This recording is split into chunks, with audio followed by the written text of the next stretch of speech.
Hello everyone, welcome to live study. आज इस video के माध्यम से हम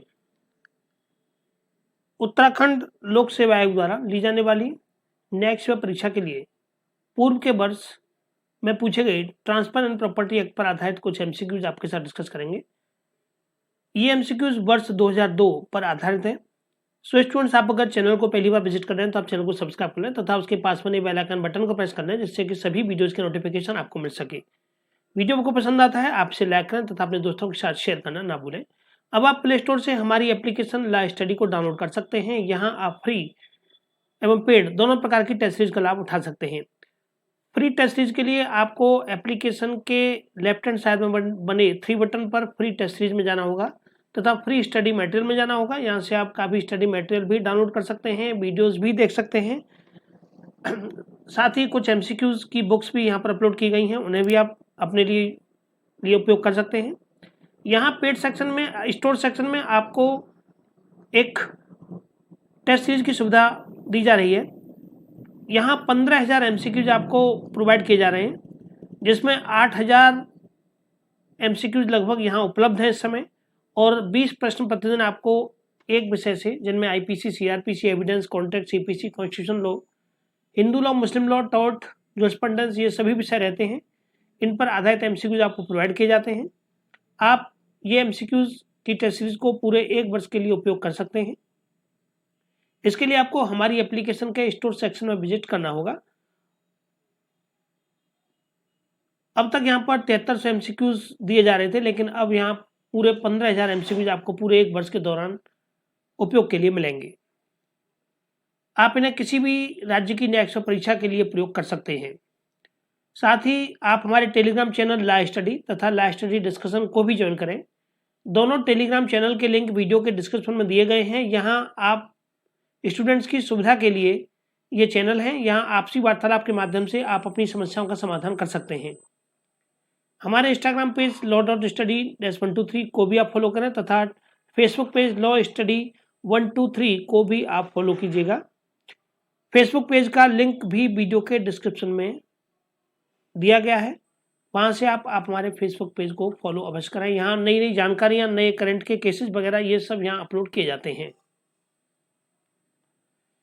तो चलिए प्रारंभ करते हैं हम उत्तराखंड लोक सेवा आयोग के द्वारा वर्ष 2002 में ट्रांसफर एंड प्रॉपर्टी एक्ट वाले भाग से पूछे गए प्रश्नों को।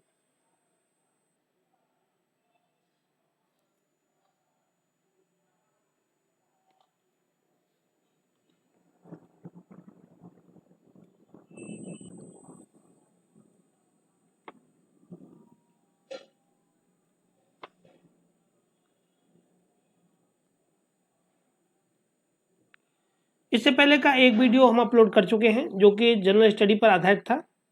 आज हम संपत्ति अंतरण अधिनियम अर्थात ट्रांसफर एंड प्रॉपर्टी एक्ट पर आधारित एमसीक्यूज को आपके साथ यहाँ डिस्कस करते हैं। विस्तार पूर्वक व्याख्या से ये प्रश्न होंगे। पहला प्रश्न आपको यहाँ दिया गया, आपको आंसर देने हैं। साथ साथ नुकसानी के लिए वाद का जो अधिकार होता है, ये अनियोज्य दावा है, अनियोज्य दावा नहीं है, वाद लाने का अधिकार मात्र है या अंतरणीय है। संपत्ति अंतरण अधिनियम से दिए गए प्रश्न है, नुकसानी के लिए वाद का अधिकार पूछा गया है। तो अनियोज्य दावा है या नहीं है? अनियोज्य दावा वो दावा होता है जो कि न्यायालय में, जिसके लिए आप वाद दायर कर सकते हैं, और अनियोज्य दावे में रकम निर्धारित होती है। इस बात का विशेष ध्यान रखिएगा कि अनियोज्य दावे की जो रकम होती है जिसके लिए आप दावा कर रहे हैं, वहां जिस रकम के लिए दावा कर रहे हैं वो निर्धारित होती है, कुछ निश्चित होती है, और ऐसी रकम जिसके लिए आप दावा कर रहे हैं वो आपके दावे में नहीं, आपके अधिकार में नहीं होनी चाहिए। ठीक है, जिसके लिए आप दावा कर रहे हैं। तो नुकसानी के लिए वाद लाने का जो अधिकार है, अनुयोज्य दावा है या नहीं है? तो अनुयोज्य दावा नहीं होने की श्रेणी में आता है, तो ये अनुयोज्य दावा नहीं है। संपत्ति अंतरण अधिनियम की धारा 3 समझिएगा। धारा 3 जो है के अनुसार अनुयोज्य दावे के स्थावर संपत्ति के बंधक, स्थावर संपत्ति जो इमूवेबल प्रॉपर्टी होती है उसे बंधक रखा जाता है के द्वारा, या जंगम संपत्ति के और जो मूवेबल प्रॉपर्टी होती है उसको गिरवी रखा जाता है। ध्यान रखिएगा, ठीक है, इस बात का भी। तो आडमान या गिरवी के द्वारा प्रतिभूत ऋण से भिन्न किसी ऋण का दावा, इनसे भिन्न बात, इनकी बात नहीं कही है, बंधक की और जंगम संपत्ति बात नहीं, से प्रतिभूत ऋण, ठीक है, प्रतिभूत ऋण जो है उससे भिन्न किसी ऋण का या उस जंगम संपत्ति में जो कि दावेदार के वास्तविक या अन्वयिक कब्जे में नहीं है। बात स्पष्ट कर दिया कि जो संपत्ति उसके कब्जे में नहीं होनी चाहिए, ठीक है, दावेदार के कब्जे में नहीं है। फायदाप्रद यानी फायदा पहुंचाने वाला हित का ऐसा दावा अभिप्रेत है जिससे कि सिविल न्यायालय यानी कि उस पर न्यायालय अंतोष रिलीफ देने के लिए भी विचार करे, आधार प्रदान करने वाला होना चाहिए। सिविल न्यायालय अंतोष देने के लिए आधार प्रदान करने वाला होना चाहिए, चाहे ऐसा ऋण या फायदाप्रद हित, ठीक है, किसी ऋण के लिए आप कर रहे हैं या कोई आपको प्रॉफिट है जिससे प्रॉफिट होने वाला, फायदाप्रद हित वर्तमान या प्रोद्भावमान सशर्त यानी भविष्य की किसी शर्त या समाश्रित हो। अतः नुकसानी का अधिकार अनुचित, तो नुकसानी का जो अधिकार है वो अनुचित दावे की श्रेणी में नहीं आता है। अनुचित दावा पहले ट्रांसफर प्रॉपर्टी एक्ट में नहीं था, सन 1900 में इसको जोड़ा गया है। प्रश्न अगला है, संपत्ति अंतरण अधिनियम की धारा 53 क में दिया गया भागिक पालन, ठीक है, पार्ट परफॉर्मेंस की बात कही गई है, ठीक है। The doctrine of part performance as given in section 53A of TP act is, एक कानूनी अधिकार है। 53 में दिया गया जो भागिक पालन का सिद्धांत है वो क्या एक कानूनी अधिकार है या एक साम्यिक अधिकार है, बचाव में उपलब्ध होता है। तो क्या 1 और 3 सही है, 1 और 2 सही है, केवल 2 सही है या 2 और 3 सही है, ठीक है, बताना है आपको सही आंसर क्या है। इस प्रश्न का सही आंसर है 1 और 3, ये कानूनी अधिकार है, ठीक है, और बचाव में उपलब्ध होता है। तो संपत्ति अंतरण अधिनियम की धारा 53 क में भागिक पालन का जो सिद्धांत दिया गया है जो कि कानूनी अधिकार है और बचाव में दिया जाता है। इसमें मियाँपरी बख्श के बाद ये बात दिया हुआ एक बाद में ये बात कही गई है, मियाँपरी बख्श के बाद में प्रिवी काउंसिल और मानक लाल मनसुख बनाम होरमंश जी जमशेद जी 1950 के बाद में उच्चतम न्यायालय ने यह कहा था कि 53 क ये भागिक पालन के जिस सिद्धांत का प्रावधान किया गया है वह संविधि की उपज है, न कि साम्या की। 53 का प्रतिवादी अंतरिक्ष के लिए किसी भी स्वत्व का सृजन नहीं करता है, अपितु उसे अपने कब्जे को बचाने के लिए अधिकार प्रदान करता है, ठीक है। आंग्ल विधि में भागिक पालन का आचरण साम्यिक दायित्व को संरक्षण देता है, जबकि 53 का में निहित मान्यता विधिक एवं व्यवस्थाजन्य है।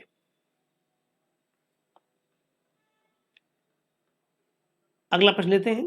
प्रश्न है कि संपत्ति एक व्यापक शब्द है, ठीक है, और इसमें प्रतिलिपि अधिकार अर्थात कॉपीराइट, ठीक है, कॉपीराइट भी शामिल है, ठीक है। प्रॉपर्टी एक व्यापक शब्द है, व्यापक शब्द है लेकिन इसमें कॉपीराइट भी शामिल है, ये करेक्ट है कि इसमें कॉपीराइट शामिल है।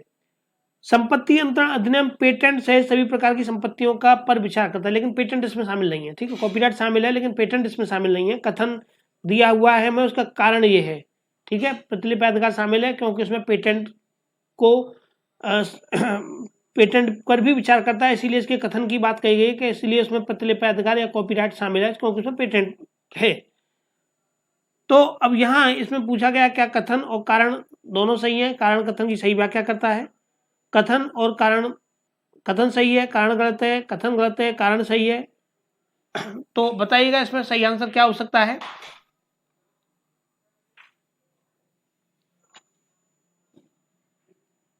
तो देखिए ए और आर दोनों सही है, आर ए का सही स्पष्टीकरण है, ए और आर दोनों सही है परंतु आर ए का सही स्पष्टीकरण नहीं है, ए सही है परंतु आर गलत है, और चौथा है कि ए गलत है परंतु आर सही है। तो देखिए यहाँ ए जो है ये सही है परंतु आर यहाँ पर गलत है, ठीक है, ए सही है परंतु आर यहाँ पर गलत है, ठीक है। कि संपत्ति एक व्यापक व्याख्या दी गई, संपत्ति व्यापक शब्द है और इसमें प्रतिलिपि अधिकार शामिल है, लेकिन संपत्ति अंतरण अधिनियम में पेटेंट सहित सभी प्रकार की संपत्तियों के संबंध में प्रावधान नहीं किया गया है, ठीक है। कथन सही है किंतु कारण गलत है, ठीक है, कथन सही है किंतु कारण जो है अपने आप में बिल्कुल गलत है, ठीक है, कथन सही है किंतु कारण गलत है। ऑप्शन क्रमांक सी यहाँ पर इसका करेक्ट आंसर हो जाएगा। प्रश्न के निम्नलिखित में से कौन सा संयोजन सही सुमेलित है। अंतकालीन लाभ अनुज्ञ दावा, अंतकालीन लाभ के अनुज्ञ दावे में आता है, नहीं आता, ठीक है, अंतकालीन लाभ अनुज्ञ दावे की श्रेणी में नहीं आता। एक मुस्लिम पत्नी का असंदत मेहर का दावा, मेहर की रकम एक निश्चित रकम होती है तो ये अनुज्ञ दावे की श्रेणी में आती है। अप्रतिभूत ऋण और माल विक्रय की संविदा, ठीक है, ये 4 ऑप्शन आपको दिए गए हैं। अंतकालीन लाभ, एक मुस्लिम पत्नी का असंदत मेहर का दावा, अप्रतिभूत ऋण और माल विक्रय संविदा के अधीन लाभ, ठीक है। तो कौन कौन से यहाँ पर करेक्ट है? 2, 3, 4 सही है, ठीक है। ये 4 ऑप्शन आपके सामने यहाँ पर 2, 3 और 4 सही है, 1, 3 और 4 सही है, 2 और 3 सही है, 1 और 4 सही है, ठीक है। तो यहाँ पर ऑप्शन क्रमांक आपका ए सही है, दूसरा, तीसरा, चौथा।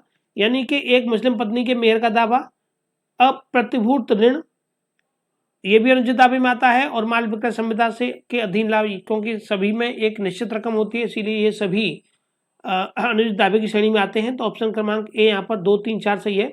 संपत्ति अंतरण 1882 के अनुसार निम्नलिखित सही सुमेलित हैं। अंतकालीन लाभ, जो हमने आपको बता दिया, अनुचित दावा नहीं है।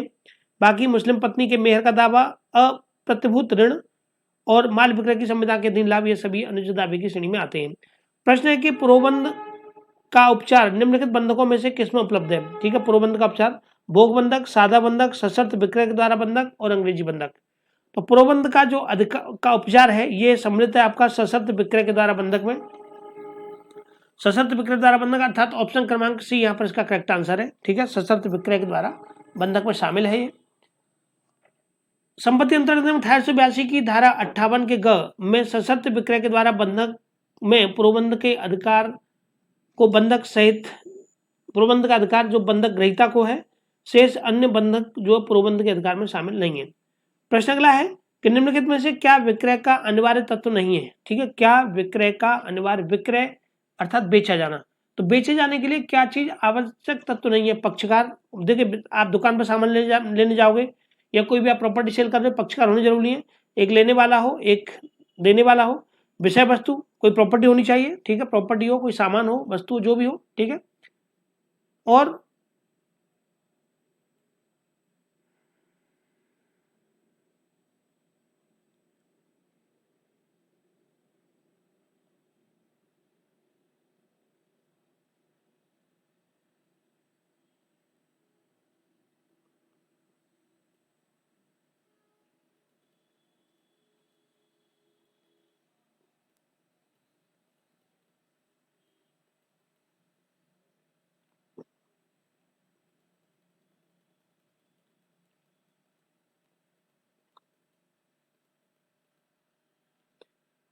पक्षकार हो गया, विषय वस्तु हो गया।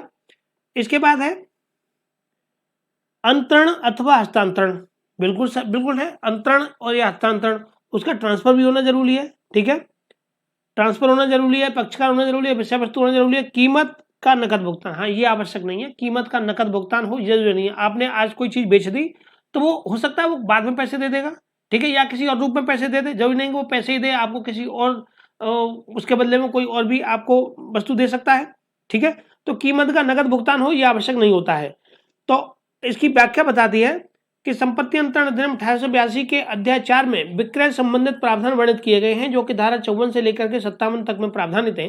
धारा 54 में विक्रय को परिभाषित किया गया है, ठीक है, धारा 54 में विक्रय को परिभाषित किया गया है, जिसके अनुसार विक्रय ऐसी कीमत के बदले में, विक्रय बेचना ऐसी कीमत के बदले में स्वामित्व का अंतरण है जो कि दी जा चुकी है या जिसके देने का वचन दिया गया है। यानी निश्चित नहीं है कि आप दी जा चुकी है या दे दिया गया है के बदले में स्वामित्व का अंतरण है जो दी जा चुकी है या जिसको देने का वचन दे दिया गया है या जिसका कोई भाग दे दिया गया है या किसी भाग को देने का वचन दिया गया है, वचन दिया गया हो। उपरोक्त विवेचना के आधार पर स्पष्ट कहा जा सकता है कि कीमत का नकद भुगतान विक्रय के तत्व में शामिल नहीं है, ठीक है, कीमत का नकद भुगतान विक्रय के तत्व में शामिल नहीं होता। प्रश्न अगला है दोहरी संभावना, ठीक है, rules against double possibility. Double possibility, दोहरी संभावना के सिद्धांत को निम्नलिखित में से किस बाद में मान्यता दी गई थी? गिरिजेश दत्त वर्सेस दातादीन के मामले में, हाइटवीज वर्सेस मिचेल के मामले में, आरदेशी वर्सेस दादा भाई के मामले में, या Sofer versus administrator general of Bengal के मामले में, ठीक है। ये 4 ऑप्शन आपको यहां दिए गए हैं। तो इसका सही आंसर है ऑप्शन क्रमांक बी, ठीक है, सही आंसर यहां पर ऑप्शन क्रमांक बी है, हाइटवी वर्सेस मिचेल के मामले में, ठीक है, ऑप्शन क्रमांक बी यहां पर इसका करेक्ट है, ठीक है। हाइटवी बनाम मिचेल का बाद दोहरी संभावना के सिद्धांत, दोहरी संभावना के विरुद्ध नियम को प्रतिपादित किया गया है, जो कि संपत्ति अंतरण अधिनियम 1882 की धारा 13 से संबंधित है। प्रश्न है कि संपत्ति अंतरण अधिनियम की निम्नलिखित धाराओं में से कौन सी धारा प्रतिस्थापित प्रत्यापूर्ति के सिद्धांत की विवेचना करती है? प्रतिस्थापित प्रत्यापूर्ति के सिद्धांत की विवेचना धारा 68, धारा 70, धारा 71 और धारा 73, ठीक है।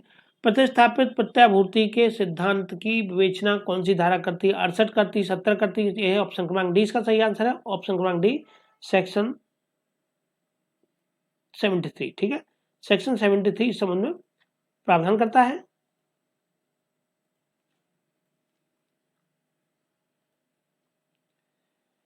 संपत्ति अंतर्नियम 1882 की धारा 73 में प्रतिस्थापित प्रत्याभूति के सिद्धांत की विवेचना की गई है, जिसमें अपनी स्वयं की गलती के बिना, ध्यान समझिएगा, अपनी स्वयं की गलती के बिना ही मूल संपत्तियों और प्रतिभूतियों से वंचित हो गया हो, मूल संपत्तियों प्रतिभूतियों से वंचित हो गया अपनी स्वयं की गलती के कारण।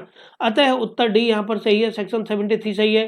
धारा 68 में बंधक धन के लिए बाद लाने के अधिकार से संबंधित है धारा 68, और धारा 70 बंधक संपत्ति में अनुवृद्धि से, बंधक संपत्ति में कोई अनुवृद्धि वृद्धि हो रही है, ठीक है, बंधक आपने जो संपत्ति बंधक रखी है, किसी स्थावर संपत्ति को बंधक रखा जाता है, जो बंधक रखी है उसमें अनुवृद्धि से संबंधित है। वह धारा 71 बंधकित पट्टे के नवीनीकरण, जो धारा जो बंधक रखा गया है, जो पट्टे की जमीन वगैरह कुछ भी हो सकता है, ठीक है, उसके नवीनीकरण से संबंधित है। प्रश्न अगला, निम्न में से कौन सा उत्तर सही है? संपत्ति अंतरण अधिनियम की धारा 60 बंधक डिक्री पर भी लागू होती है। विक्रय या क्रय अनुबंध विक्रय संपत्ति है और कुर्की योग्य है, और आनुवंशिक वृत्ति कुर्की योग्य है। ठीक है, 3 ऑप्शन दिए गए हैं, ध्यान से समझिएगा। पहला, संपत्ति अंतरण अधिनियम की धारा 60 बंधक डिक्री पर भी लागू होती है। ठीक है, पहले ऑप्शन को देखते चलिएगा। इसके बाद अगला दिया हुआ है मैं चौथा ऑप्शन के सिंचाई के काम में आने वाला मोटर पंप कुर्की योग्य, तो पूछा गया, सही आंसर पहला था कि धारा 60 में मोचन करने का बंधककर्ता का अधिकार, मोचन करने का बंधककर्ता का, मोचन करना छुड़ाना, मोचन का तात्पर्य क्या होता है? छुड़ाना। कोई चीज को आपने बंधक रखी है उसको छुड़ाया जाना, ठीक है, संकट मोचन, संकट से छुड़ाना, ठीक है, हनुमान जी को संकट मोचन कहते हैं। ठीक है, तो मोचन यानी छुड़ाए जाने का, तो मोचन करने का बंधककर्ता का अधिकार दिया गया है, वह इस धारा में प्रवर्तित कराने के बाद मोचनवाद कहलाता है। आप छुड़ाने के लिए बाद लेके आएंगे, वो मोचन का बाद कहलाएगा। इस प्रश्न का उत्तर देखने के लिए हमें धारा 60 के परंतुक का अध्ययन करना पड़ेगा, जिसके अनुसार परंतुक यह तब जबकि इस धारा द्वारा प्रदत्त अधिकार पक्षकारों के कार्य द्वारा या न्यायालय की डिक्री के द्वारा निष्पादित न हो चुका हो। पक्षकारों की, या तो पक्षकारों ने स्वयं अपने कार्य से, या न्यायालय की डिक्री, या तो पक्षकार इस चीज पर सहमत हो गए हो, जो कि वो जो भी सही चीज बंधक रखी गई थी उसको उसने छोड़ दिया हो, ले लिया हो, ठीक है, बिना न्यायालय की कार्यवाही के। ठीक है, या तो पक्षकारों के कार्य द्वारा, पक्षकारों ने आपसी सहमति से मामला खत्म कर लिया हो, या न्यायालय की डिक्री के द्वारा निर्वापित न हो चुका हो, अर्थात पक्षकारों के कार्यों के द्वारा, न्यायालय की डिक्री के द्वारा वह संपन्न हो सकता है। अतः धारा 60 बंधक डिक्री पर भी लागू होती है। अगला प्रश्न है, राजकुमार कुंडू वर्सेस मैकक्वीन 1872 के बाद का संबंध किससे है? लंबित वाद से है, दृश्यमान स्वामित्व से है, भागिक पालन से है, या बंधक से है? रामकुमार कुंडू वर्सेस मैकक्वीन 1872 का वाद किससे संबंधित है? ऑप्शन क्रमांक बी दृश्यमान स्वामित्व से, दृश्यमान स्वामित्व दिखने वाला। राजकुमार कुंडू वर्सेस मैकक्वीन 1872 का बाद दृश्यमान स्वामित्व से संबंधित वाद है, जिसे कि संपत्ति अंतरण अधिनियम की धारा 41 में परिभाषित किया गया है, जिसके अनुसार दृश्यमान स्वामी के द्वारा अंतरण के संबंध में नियमों को प्रावधानित किया गया है, जिसके अनुसार जहां के स्थावर संपत्ति में हितबद्ध व्यक्तियों को अभिव्यक्त या विवक्षित, अभिव्यक्त डायरेक्ट या इनडायरेक्ट, अभिव्यक्त या विवक्षित संपत्ति से कोई व्यक्ति ऐसी संपत्ति का दृश्यमान स्वामी है और उसे प्रतिफलार्थ अंतरित करता है, प्रतिफल, ठीक है, लाभ प्रतिफल के लिए अंतरित करता है, वहां पर अंतरण इस आधार पर शून्यकरण नहीं होगा कि अंतरक वैसा करने के लिए प्राधिकृत नहीं था, परंतु यह तब जबकि अंतरिती ने यह अभिनिश्चित करने के लिए कि अंतरक अंतरण करने की शक्ति रखता था, युक्ति सावधानी बरतने के बाद सावधानी पूर्वक कार्य किया हो। प्रश्न अगला है कि एक व्यक्ति अपने से अच्छा स्वत्व दूसरे को अंतरित नहीं कर सकता है। इस सिद्धांत के सूत्र को संपत्ति अंतरण अधिनियम की निम्नलिखित कौन सी धारा में समाहित किया गया है? 4 ऑप्शन आपको दिए गए, बताइए सही आंसर क्या है। तो ये है सेक्शन 41 और 43, ठीक है, ऑप्शन क्रमांक डी इसका सही आंसर है। सेक्शन 41 में दृश्यमान स्वामी के द्वारा अंतरण बताया गया है, सेक्शन 43 में अपराधिकृत व्यक्ति के द्वारा अंतरण बताया गया है। इन्हीं 2 धाराओं में उपरोक्त सिद्धांत समाहित है, ठीक है, उपरोक्त सिद्धांत इन दोनों धाराओं में स्वामित्व है, जिसमें कि एक व्यक्ति बिना स्वामित्व के स्वत्व का अंतरण भी करता है और ऐसा स्वत्व अंतरण करता है जो कि उसमें निहित नहीं है। ठीक है, अगला है प्रश्न क्रमांक 62, क्रम बंधन का सिद्धांत संपत्ति अंतरण अधिनियम के निम्नांकित में से किन धाराओं में दिया गया है? ठीक है, क्रम बंधन का सिद्धांत संपत्ति अंतरण अधिनियम की निम्नलिखित किन धाराओं में दिया गया है? 56 से लेकर के 56 और 81 में, 56 और 82 में, 56, 81 और 82 में, 81 और 82 में। ठीक है, क्रम बंधन का सिद्धांत किन सेक्शनों में दिया गया है। ठीक है, तो देखिए ऑप्शन क्रमांक ए हमारा यहाँ पर सही है कि धारा 56 में पार्श्विक्रेता द्वारा क्रमबंधन से तथा धारा 81 में प्रतिपूर्तियों के क्रमबंधन से संबंधित है। धारा 56 और 81 संबंधित है को एक ही निबंधन में अभिव्यक्त किया गया है। इसमें एक समान लक्ष्य दिए गए हैं, इन दोनों में ही क्रमबंधन का सिद्धांत लागू रहता है, दिया गया है। संपत्ति अंतरण अधिनियम की धारा 58 को परिभाषित करती है किसे? बंधक, बंधककर्ता, बंधकदार एवं बंधक धन। ध्यान से समझना, ये चार आपको ये ऑप्शन दिए जाएंगे। और मैं समझ रहा हूँ कि आपने अगर ये बंधक मॉर्गेज पढ़ा है तो थोड़ा सा आप इसका आंसर आसानी से अच्छा दे सकते हैं। बंधक, बंधककर्ता, बंधकदार और बंधक विलेख। बंधक, बंधककर्ता, बंधकदार, बंधक धन और बंधक विलेख। और बंधक, बंधककर्ता, बंधक धन तथा बंधक विलेख। तो देखिए बंधक, बंधककर्ता, बंधक, कोई चीज जो बंधक, जो जिसका मॉर्गेज रखा जाना है, जो प्रॉपर्टी जिसको मॉर्गेज रखा जाना है, बंधक हो गया। बंधककर्ता, बंधक करने वाला। बंधकदार, जिसके पास बंधक रखी जाती है कोई चीज। ठीक है, बंधक वो जो प्रॉपर्टी है, बंधक करता है जो बंधक कर रहा है अपनी चीज। बंधकदार, जिसके पास बंधक रखी जा रही है। बंधक धन, उसके बदले में जो तुम्हें पैसा मिला, उसके बदले में जो तुम्हें रकम मिली, वो बंधक धन। ठीक है भाई, आपने पैसा लिया, जो प्रॉपर्टी रखी उसके बदले में बंधक धन, जो धन मिला वो बंधक धन ही है। बंधक रखे आए हो आप, जो बंधक रख के अपनी प्रॉपर्टी को जो पैसा लेके आए हो, बंधक धन हो गया। और बंधक विलेख, और जो विलेख जिस कागज के द्वारा आपने वो प्रॉपर्टी किसी दूसरे को बंधक रखी है, और उस पर जो पैसा आपने, जो विलेख के द्वारा, जिस कागज के द्वारा जो बंधक धन आपने प्राप्त किया है, ठीक है, और जो प्रॉपर्टी बंधक रखी है वो बंधक विलेख कहलाता है। ठीक है, तो ऑप्शन क्रमांक सी यहाँ पर इसका करेक्ट आंसर है। ठीक है, ऑप्शन क्रमांक सी यहाँ पर इसका करेक्ट आंसर है।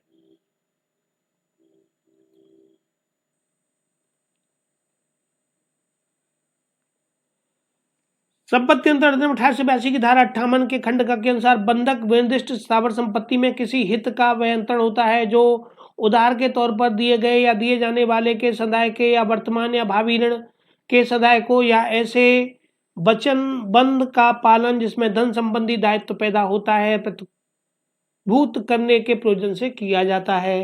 अंतरक बंधककर्ता और अंतरित बंधकदार कहलाता है। ठीक है, अंतरक बंधककर्ता कहलाता है जो कर रहा है, जो ट्रांसफर कर रहा है। ठीक है, जो अपनी प्रॉपर्टी को ट्रांसफर कर रहा है। मैंने आपको अपनी प्रॉपर्टी रखने के लिए दी कि भैया आप रख लो, मुझे पैसे दे दो, तो आप, मैं अंतरक हो गया, मैं बंधक करता हो गया। और अंतरित जिसको ट्रांसफर की जा रही है वो बंधकदार होता है। ठीक है, बंधकदार कहलाता है। मूलधन और ब्याज बंधक के धन कहलाते हैं। मैंने आपसे पैसे लिए, मूलधन लिया, कुछ हो सकता है ब्याज पर, हो सकता है मैंने उसके बदले में कुछ आपसे ब्याज ली हो, ठीक है, मुझे ब्याज पे दे दीजिए, मैं पैसा लौटा दूंगा, जो भी कुछ जैसा भी रहा हो प्रोसीजर, तो ब्याज बंधक धन कहलाते हैं। और वह लिखित जिसके द्वारा अंतरण किया जाता है वो बंधक विलेख कहलाता है। ठीक है, तो इस तरह से हमारे यहाँ पर ये कंप्लीट होते हैं ट्रांसपेरेंट प्रॉपर्टी एक्ट वाले एमसीक्यूज। तो आप हमारी, सबसे पहले आप समझिएगा कि हमारी एप्लीकेशन पर विजिट अवश्य कीजिए। यहाँ आपको फ्री एवं पेड दोनों प्रकार की टेस्टेज भी मिलेंगी, साथ ही आपको काफ़ी ऐसी बुक्स भी मिलेंगी जिनका पीडीएफ भी आप वहाँ से ले सकते हैं। और एप्लीकेशन पर एमसीक्यूज फ्री एवं पेड दोनों प्रकार की एमसीक्यूज की टेस्टेज चल रही हैं। हमारा फेसबुक पेज लॉ स्टडी 123 को आप फॉलो कीजिएगा। इसका लिंक हमने एप्लीकेशन में भी दिया गया है, एप्लीकेशन में भी इसका लिंक दिया गया है, साथ ही जो इसका वीडियो का डिस्क्रिप्शन है, वीडियो के डिस्क्रिप्शन में भी है।